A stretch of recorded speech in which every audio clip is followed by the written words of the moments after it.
Alright, so I totally forgot to start filming this video before I took my seats out to show you guys this platform that I built for my truck, Tahoe.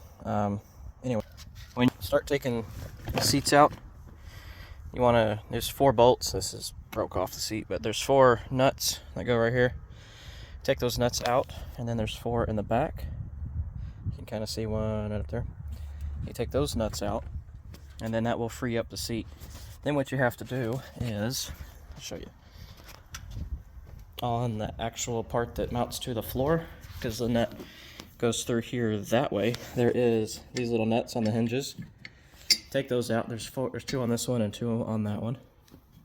And then after that, before you can take the seat out in pieces like this, you have to take these 2 nuts off, because where is it? This right here sits on top, and that's what sandwiches them together. So I'll show you where those 2 little hidden nuts are located. They're going to be kind of on the passenger side in this area somewhere. I don't remember the exact location, but they're kind of in there on the passenger / right side. Anyway, yeah, I will put this thing together and show you what I mean. I should add real quick that the hinges, the long that are about, I don't know, 3 or 4 inches long, they are 10 mil. The nuts that sandwich the 2 seats together, the 2 little ones, those are 12 or 13. And ones that hold the actual seat to the floor, these are 18. Somebody doesn't want to take the entire socket set out and figure out what fits what. Yeah, so when I started building this, I built it after I built my toolbox, and I wanted the floor, the top part of this, to be level. So what I did was I measured here first. I got this set of legs built, and to compensate for the step that's here and then the toolbox height.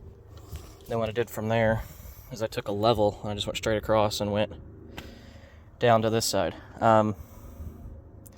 These 2 aren't really structural, they're just to help balance it a little bit. These 2 on the outside are structural. And I will tell you that this divot right here and this divot right here are not the same depth. These other ones are actually a little bit deeper. If you can kind of see how angled this one is compared to that one. I don't know, it's hard to catch on camera. So yeah, and then the next part is just the platform that goes up top. Yeah, so this is the next part of the equation. It's the platform. There is a small gap here. I didn't make it go all the way back. That way, in like situations or something, if it's moving back and forth just a little bit, it's not like on a dirt road or something. But yeah, it's pretty easy. This whole bed platform extension system thing weighs less than half of the seat, half of the back seat. So it's not heavy. But I also got to figure out what I did with the screws that go through here. I had I don't know, 4, 5, 6 screws that went through there, and I can't find them. So, oh well, knowing me, I probably used them to work on something else. Oh.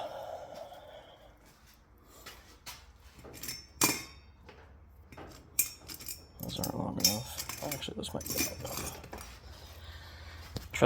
Trusty magnetic cup full of sawdust. But yeah. So,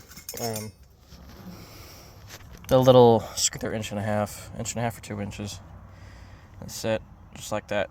And I just have them into the legs and the platform there. So, pretty simple. It took me, my little sister helped me. It took us, I don't know, a couple hours total. It really took us longer to cut and measure than it did to design and actually assemble it. So it's not difficult. Anybody with any sort of carpentry or tool, any sort of like power tool experience should be able to do this. It's easy. I actually got the wood for free, so it cost me a can of black spray paint and then that boat carpet, that outdoor carpet I put on top of it just to keep splinters and stuff from stabbing sleeping bags. So yeah, pretty simple. The hardest part of this entire thing is actually getting the seats out. because the 60 it's 40-60 split on my truck, and it's that 60 split's actually it's got some weight to it. And trying to finagle it out of the door. Oh, speaking of that, you want to these out. The little one's not so bad, but the 60% portion, you want to make sure you get this it folded down before you. It's almost impossible to fold once you get everything else out while it's inside, because there's 2 wires you have to pull. Yeah, well, I gotta clean this thing. Oh well, and I gotta vacuum it. It's a work truck, so. Any questions? Just let me know. I figured before I put all my tools up, while I'm here, I'll show you guys the toolbox. It is, I think it's 48 wide, 40 deep, I think is what it is. I don't remember the exact measurements, and it is, I think it's a foot tall, maybe 11 inches, 10, 11, 12 inches tall. Somewhere in there. There is like a finger width gap on either side. So it doesn't, these aren't, when you hit bumpy roads and stuff, it's not, the plastic's not rattling up against it too bad. Yeah, it's got plenty of room for tools and stuff. I got jack, transmission oil, I got motor oil up in the back seat, and then this bigger, heavier toolbox goes in the back because I use it less than what I use the rest of the stuff. So, pull it all the way out for you. So yeah, it's alright. It does the job. It's not the prettiest one in the world, but it's pretty tough. But before I put it in here, I made sure I could stand on it without crushing it. And it does pretty good. So, it is the 3rd toolbox I've built for this truck. It is the biggest one, but it's not the heaviest one. The first one I did, I used 3/4 inch plywood, because I got all of the plywood for free. I had a bunch of sheets of plywood, and that thing, that was heavy. That thing, the toolbox alone was probably 70-80 pounds, maybe more, without any tools in it. This one is 1/2 inch plywood. I think it's 1/2 inch plywood all the way across. Got some spacer plates in here to help prevent the drawers from sliding around too much, as there is no slides in there. I don't know if you can see in there. The drawer itself, this part out here, I just put it's just a faceplate. That's all it is, and it holds the hinge on. Little double-sided sticky stuff to keep the hinge from rattling too much.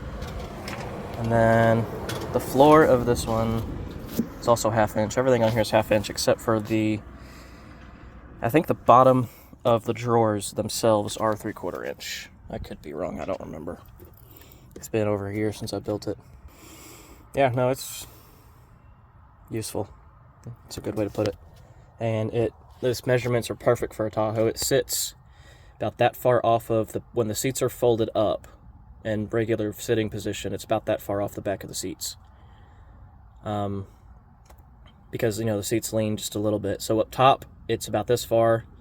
Then at the bottom, it's about this far.